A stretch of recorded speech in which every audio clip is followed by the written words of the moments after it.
I'm Don Cameron, founder of ConferTel, and in this webinar Skill Builder Minute, I'm going to give you 4 of the less common presentation tips that may make the difference between delivering webinars that are good and ones that fall a little flat. Tip number 1 is tough to turn C students into A students.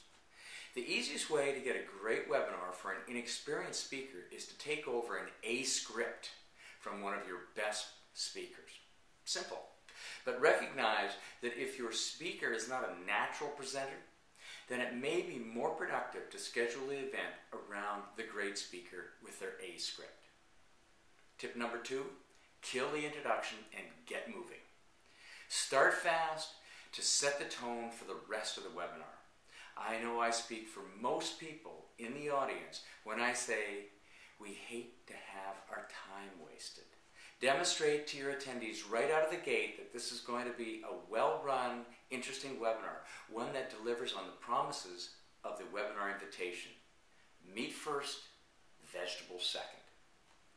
Third tip is pacing.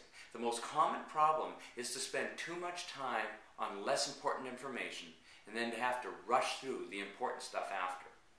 Take all the time you need with the important information that's essential for you to get to your attendees and put it up front. The other less vital information can fill in the gaps. Tip number 4, smooth transitions between webinar speakers. Know it, rehearse it, do it.